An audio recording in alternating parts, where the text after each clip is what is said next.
बात जुर्म से जूझते अवाम की हो या समाज में बढ़ते क्राइम ग्राफ की, अपराध की हर सूरत के पीछे छिपा होता है कोई ना कोई गुनहगार। नमस्कार, मैं हूं आपके साथ शिप्रा झा। तफ्तीश की राह में आने वाली हर कड़ी सुराग बनकर पहुंचाती है गुनहगारों को सलाखों के पीछे। तो आप बने रहिए हमारे साथ, क्योंकि हर जुर्म के खिलाफ हमारी तफ्तीश लगातार जारी है।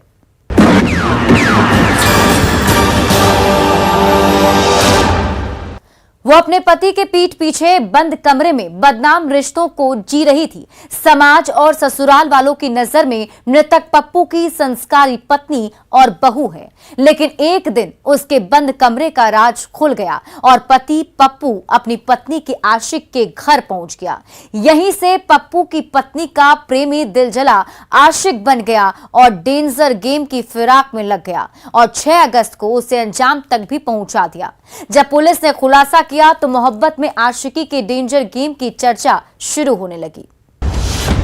पप्पू हत्याकांड का खुला राज, 48 घंटे में 3 आरोपी गिरफ्तार, पत्नी का प्यार पति के लिए बना कार।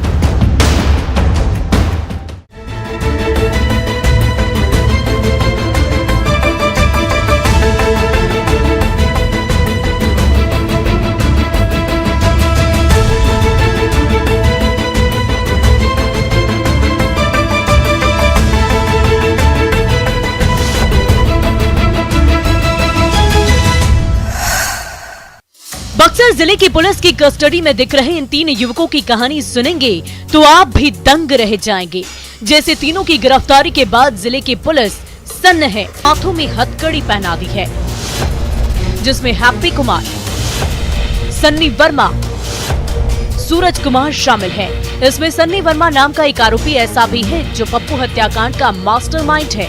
सन्नी वर्मा ने पप्पू पटवा की हत्या की, लेकिन सवाल ये है कि तीनों ने पप्पू पटवा की हत्या क्यों की या पुरानी अदावत में मौत के घाट उतारा है। कहानी बेहद सनसनीखेज और दिलचस्प है, जिसकी सच्चाई जानकर पुलिस भी दांतों तली उंगली दबा रही है। बताएंगे हत्या के पीछे की पूरी पटकथा, लेकिन उससे पहले तीनों की गिरफ्तारी पर जिले के एसपी ने क्या कुछ कहा है वो सुन लीजिए और समझ लीजिए। इस घटनाक्रम में हैप्पी कुमार, सन्नी वर्मा और सूरज वर्मा ये लोग संलिप्त थे। इसमें सन्नी वर्मा जो उसी मोहल्ले के रहने वाले हैं, जो पप्पू पटवारी जिनकी हत्या की गई, उनके पत्नी के साथ इनका कुछ आत्मीय रिलेशन था, बातचीत का संबंध था। सही सुना आपने। मृतक व्यवसायी पप्पू पटवा की पत्नी कृति देवी, जो अपने ससुराल में एक संस्कारी बहू बनकर घूंघट की आड़ में रह रही है, वो अपने पति के पीठ के पीछे प्यार, मोहब्बत, धोखे और साजिश का सीक्रेट खेल खेल रही थी। सास, ससुर और पति से नजरें चुराकर अपने आशिक से आंखें जार कर रही थी और बंद कमरे में बदनाम रिश्ते को एंजॉय कर रही थी। उसे लगा था कि उसका ये बदनाम रिश्ता बंद कमरे तक ही सिमट कर रह जाएगा और वो उस राज को अपने पति से छिपा लेगी, लेकिन ऐसा नहीं हुआ। एक दिन बंद कमरे का दरवाजा खुल गया और कृति के पति पप्पू को सब कुछ पता चल गया, जिसके बाद से पति पत्नी के बीच प्यार के रूहानी लम्हों में लड़ाई झगड़े होने लगे। कृति का पति पप्पू अपनी पत्नी की बेवफाई और धोखे की आग में जलने लगा। जब सब्र का बांध टूट गया तो पप्पू सीधे कृति के आशिक सन्नी के पास पहुंच गया और अपनी पत्नी से दूर रहने की धमकी दे डाला, जो सन्नी को नागवार गुजरा। यहीं से सन्नी प्रेमी से दिलजला आशिक बन गया और डेंजर गेम की साजिश रचने लगा। इधर पप्पू ने अपनी पत्नी कृति पर शिकंजा कस दिया, जिससे सन्नी और तिलमिला गया और पप्पू को अपनी मोहब्बत के रास्ते से हटाने का फैसला ले लिया। जो किसी कारण से पप्पू पटवारी को अच्छा नहीं लगता था। पीछे 2021 सितंबर में कुछ इस बात को लेके इन लोगों के बीच में झड़प भी हुई थी। इस झड़प के बाद सन्नी पप्पू को रास्ते से हटाने का मौका ढूंढने लगा और अंजाम तक पहुंचाने के लिए शूटर की तलाश करने लगा। इसी सिलसिले में सन्नी ने अपने भाई हैप्पी से बातचीत की। उसके बाद सन्नी अपने भाई हैप्पी के साथ धोबीघाट निवासी लाली वर्मा के पुत्र सूरज वर्मा से मिला और किसी शूटर से संपर्क करने को कहा। पप्पू को रास्ते से हटाने के लिए 1 लाख रुपए तक खर्च करने को कहा, लेकिन सूरज ने सन्नी को 2.5 लाख का बजट बता दिया, जिसे सुनने के बाद सन्नी ने खुद हत्या की योजना बनाई, जिसमें सूरज वर्मा लाइनर की भूमिका निभाया। 6 अगस्त की रात तीनों ने मिलकर पप्पू पटवा को गोली मार दी, जिसमें पप्पू जख्मी हो गया। तीनों वहां से बाइक से भाग निकले, जिसके बाद परिजन जख्मी पप्पू को इलाज के लिए पटना लेकर निकल गए, लेकिन रास्ते में ही उसकी सांसें थम गई। जिसके बाद पत्नी कृति ने थाने पहुंचकर अज्ञात अपराधियों के खिलाफ हत्या का मामला दर्ज कराया, जिसे आधार बनाते हुए पुलिस ने 48 घंटे के भीतर तीनों आरोपियों को गिरफ्तार कर लिया। हत्या में इस्तेमाल बाइक को भी जब्त कर लिया, लेकिन वो हथियार नहीं अब तक मिला है जिससे पप्पू को गोली मारी गई थी। उसमें यह है कि उनके से काफ़ी बातचीत किया करते थे। उनकी पत्नी के द्वारा बताया जा रहा था कि ये ब्लैकमेल भी करते थे, दबाव भी दे रहे थे। तो इन कारणों से जो है कि पप्पू पटवा की हत्या हुई और इनकी पत्नी से इनकी बातचीत होती थी। इससे कोई उनका न पत्नी को इनकार है, न जो सन्नी वर्मा है उनको इनकार है, और न तकनीकी अनुसंधान भी इस बात की पुष्टि कर रहा है। इस हत्याकांड के खुलासे के बाद पुलिस मृतक कारोबारी पप्पू पटवा की पत्नी कृति की भूमिका की जांच कर रही है और ये पता लगाने की कोशिश कर रही है कि कहीं पप्पू पटवा की पत्नी कृति ने अपने पत्नी की हत्या की साजिश तो नहीं रची है। फिलहाल ये पता लगाना पुलिस के लिए एक बड़ी चुनौती है।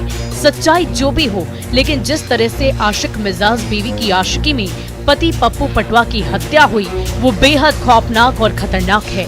कहीं न कहीं कृति ने भी अपनी सलाखों के दरवाजे खोल दिए हैं, जो समाज और परिवार के लिए बिल्कुल ठीक नहीं है।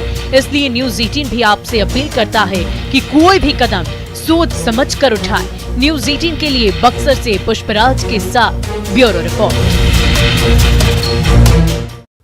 वो गोपालगंज जिले के विशाल सिंह कुशवाहा गैंग का आखिरी गुर्गा है। वो 50,000 का इनामी है। पिछले 8 सालों से जुर्म की दुनिया में वो काफी ज्यादा नामी था और पुलिस को चकमा देकर निकल जा रहा था, जिसकी गिरफ्तारी को लेकर पुलिस बिहार में खाक छान रही थी, लेकिन वो जिले से करीब 1100 किलोमीटर दूर छिपकर बैठा था। पुलिस को जैसे ही भनक लगी, पुलिस ने उसे दबोच लिया। कौन है वो इनामी बदमाश, जानने के लिए तफसील से देखिए हमारी ये रिपोर्ट। मोस्ट वांटेड गैंगस्टर गिरफ्तार, पानीपत में छिपकर बैठा था कुख्यात, 50,000 का इनामी था विवेक सिंह।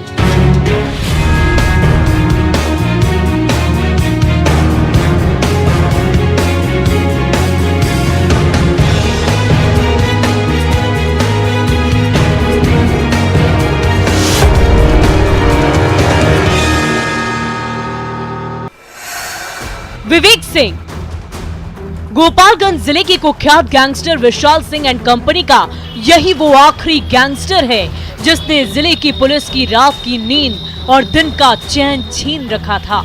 ये पिछले 8 सालों से आपराधिक वारदात को अंजाम देकर पुलिस की आंखों में धूल झोंककर फरार चल रहा था और पुलिस बिहार में इसका खाक छान रही थी।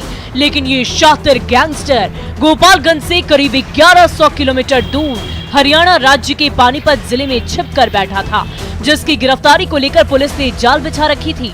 इसी बीच जिले की पुलिस को लीड मिली कि विशाल सिंह गैंग का आखिरी गुर्गा विवेक सिंह पानीपत में छिपकर बैठा है। इनपुट मिलते ही पुलिस वालों के कान खड़े हो गए। गोपालगंज जिले की पुलिस ने हरियाणा पुलिस से संपर्क साधा और मदद का भरोसा मिलते ही पुलिस टीम गठित कर एसटीएफ के साथ करीब 17 घंटे की दूरी तक हरियाणा के पानीपत पहुंच गए और कुख्यात विवेक सिंह के इर्द गिर्द मंडराने लगी। गिरफ्तारी को लेकर रेकी करने लगी और मौका मिलते ही हरियाणा पुलिस की मदद से 50,000 के इनामी बदमाश विवेक सिंह को धर दबोचा, हाथों में हथकड़ी पहना दी, चेहरे पर काला नकाब लिए पुलिस की कस्टडी में खड़ा यही वो 50,000 का इनामी बदमाश विवेक सिंह है जो विशाल सिंह एंड कंपनी के गैंग का आखिरी गुर्गा है।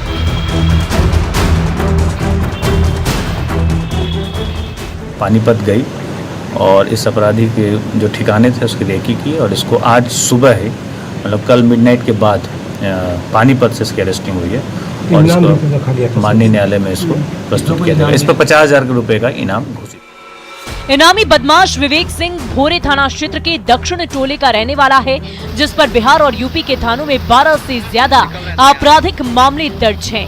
पुलिस के मुताबिक कुख्यात विवेक पर हत्या के 1, हत्या के प्रयास के 2, रंगदारी के 6 और डकैती के 4 मामले दर्ज हैं। हाथों में हथकड़ी लगी है तो इसकी चाल ढाल भी बदल गई। गोपालगंज पुलिस के द्वारा एक बड़ी सफलता अर्जित की गई है और एक संयुक्त ऑपरेशन एसटीएफ और गोपालगंज पुलिस के साथ चला है पानीपत में, और उसमें 50,000 का इनामी बदमाश विवेक सिंह जो कि भोरे का रहने वाला है, और उसके ऊपर पूर्व में 12 से ज़्यादा, 1 दर्जन से ज़्यादा मामले दर्ज हैं, जिसमें हत्या के मामले हैं, लूट के 3 मामले हैं, रंगदारी के 5 मामले हैं और 2 मामले हत्या के प्रयास के हैं। ये पिछले 8 सालों से जुर्म की दुनिया का बादशाह बनकर घूम रहा था और पुलिस की दबिश के होते ही हरियाणा भाग जाता था, लेकिन इस बार इसका दांव उल्टा पड़ गया। पुलिस और एसटीएफ की टीम ने हरियाणा पुलिस की मदद से इसे गिरफ्तार कर लिया। साल 2013 के जून महीने में भोरे थाना क्षेत्र के युवा उद्योगपति रामाश्रय सिंह कुशवाहा की रंगदारी के लिए हत्या हुई थी। उस कांड में विवेक मुख्य अभियुक्त था। 2019 में भी एक व्यवसायी को रंगदारी के लिए गोली मारकर जख्मी कर दिया था। उस मामले में भी ये वंचित था। तभी से पुलिस को इसकी तलाश थी, जो अब खत्म हो चुकी है। ये अपराध की दुनिया में लगभग 8-9 साल से था, जो अभी तक हम लोग के पास सबसे पुराना केस, इसका जो आपराधिक इतिहास है वो हाथ लगा है, वो 2014 का है। और एक बहुत चर्चित यहाँ पे एक मर्डर हुआ था भोरे में 205/19 रामाश्रय हत्याकांड, उसका यह मुख्य अभियुक्त है और पिछले 3 साल से ये फरार था। पुलिस फिलहाल विवेक का लेटेस्ट आपराधिक इतिहास खंगाल रही है और इसे पनाह देने वाले लोगों को भी चिन्हित कर रही है, ताकि उन्हें गिरफ्तार कर जेल की सेल में भेजा जा सके। इससे पहले पुलिस ने गैंग के सरदार विशाल सिंह कुशवाहा को 27 अक्टूबर 2019 को गिरफ्तार कर जेल भेजा था, जबकि 21 फरवरी 2022 को कुख्यात जयप्रकाश उर्फ जेपी को अरेस्ट किया था। गैंग के मोस्ट वांटेड परमेंद्र यादव को भी पुलिस ने 23 मार्च 2022 यूपी के कुशीनगर से गिरफ्तार कर हवालात में डाल दिया था। 50,000 का इनामी विवेक गैंग का आखिरी मेंबर था और उसे भी धर दबोच लिया गया।